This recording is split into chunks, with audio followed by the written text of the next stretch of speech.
ಗಲಭೆ ಹಿಂದಿದೆಯಾ ಆರ್ಎಸ್ಎಸ್ ಪಾತ್ರ? ಕಲಬುರಗಿಯಲ್ಲಿ ಬಿಕೆ ಹರಿಪ್ರಸಾದ್ ಸ್ಫೋಟಕ ಆರೋಪ ಮಾಡಿದ್ದಾರೆ. ಕರ್ನಾಟಕ ರಾಜ್ಯ ಸರ್ವ ಜನಾಂಗದ ಶಾಂತಿಯ ತೋಟ. ಶಾಂತಿ ಕದಡಲು ಬಿಜೆಪಿಯವರು ಪ್ರಯತ್ನ ಪಡ್ತಾ ಇದ್ದಾರೆ. ಬಿಜೆಪಿ ಅವಧಿಯಲ್ಲಿ ಗಲಭೆ ಭಯದ ವಾತಾವರಣ ಇತ್ತು. ಶ್ರೀಗಳೆಲ್ಲ ರಾಜಕೀಯದಲ್ಲೆಲ್ಲ ಮಾತಾಡಬಾರ್ದು. ಈಗಾಗಲೇ ನಾನು ಹೇಳಿದ್ದೀನಿ, ನನ್ನ ವಿಚಾರದಲ್ಲಿ ಯಾರು ಮಾತಾಡೋದು ಬೇಕಾಗಿಲ್ಲ. ನಾನು ಕಾಂಗ್ರೆಸ್ ಪಕ್ಷದಲ್ಲಿ ಬಂದಿರೋನು, ನಾನು ಯಾವುದೇ ಸಮುದಾಯದಿಂದ ಅಂತ ಬಂದವನಲ್ಲ.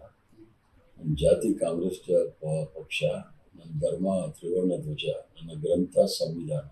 ಅದರಿಂದ ಅದು ಬಿಟ್ಟು ಬೇರೆ ಏನು ಮಾತಾಡೋದು.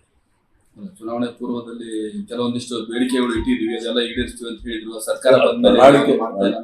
ಸರ್ಕಾರದಲ್ಲಿ ಪ್ರಣಾಳಿಕೆ ಇದೆ, ಅದನ್ನು ಅನುಷ್ಠಾನಕ್ಕೆ ತರಬೇಕು ಅಂತ ಏನಾದರೂ ಹೇಳಿದ್ರೆ ಅದನ್ನ ನಾವು ಸಹ ಮುಖ್ಯಮಂತ್ರಿ ಹೇಳ್ತೀವಿ. ಆದಷ್ಟು ಏನೇನು ಭರವಸೆಗಳನ್ನು ಕೊಟ್ಟಿದ್ವಿ ಅದನ್ನು ಅನುಷ್ಠಾನಕ್ಕೆ ತರಬೇಕು ಅಂತ ಹೇಳ್ತೀವಿ.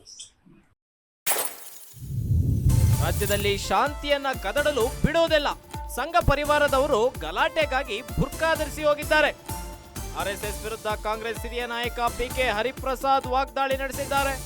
ಮೈಸೂರಿನ ಉದಯಗಿರಿ ಗಲಭೆಗೆ ಸಂಬಂಧಪಟ್ಟಂತೆ ಕಾಂಗ್ರೆಸ್ ಹಿರಿಯ ನಾಯಕ ಬಿಕೆ ಹರಿಪ್ರಸಾದ್ ಒಂದು ಸ್ಫೋಟಕ ಆರೋಪವನ್ನ ಮಾಡಿದ್ದಾರೆ. ಉದಯಗಿರಿ ಗಲಭೆ ಹಿಂದೆ ಆರ್ಎಸ್ಎಸ್ ಕೈವಾಡ ಇದೆ ಅಂತೇಳಿ ಹೇಳ್ತಾ ಇದ್ದಾರೆ ಬಿಕೆ ಹರಿಪ್ರಸಾದ್. ರಾಜ್ಯದಲ್ಲಿ ಬಿಜೆಪಿ ಸರ್ಕಾರದ ಅವಧಿಯಲ್ಲಿ ಗಲಭೆ ಭಯದ ವಾತಾವರಣ ನಿರ್ಮಾಣ ಆಗ್ಬಿಟ್ಟಿತ್ತು. ರಾಜ್ಯದಲ್ಲಿ ಶಾಂತಿಯನ್ನ ಕದಡಲು ಬಿಜೆಪಿ ಪ್ರಯತ್ನ ಪಡ್ತಾ ಇದೆ. ಸಂಘ ಪರಿವಾರದವರು ಗಲಾಟೆಗಾಗಿ ಬುರ್ಖಾ ಧರಿಸಿ ಹೋಗಿದ್ದಾರೆ.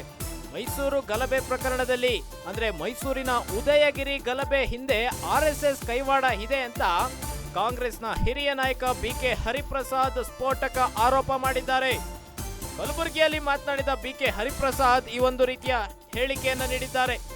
ಕರ್ನಾಟಕ ರಾಜ್ಯ ಸರ್ವ ಜನಾಂಗದ ಶಾಂತಿಯ ತೋಟ, ಇಲ್ಲಿ ಶಾಂತಿ ಕದಡಲು ಬಿಡಲ್ಲ ಅಂತೇಳಿ ಬಿಕೆ ಹರಿಪ್ರಸಾದ್ ಹೇಳಿಕೆ ನೀಡಿದ್ದಾರೆ.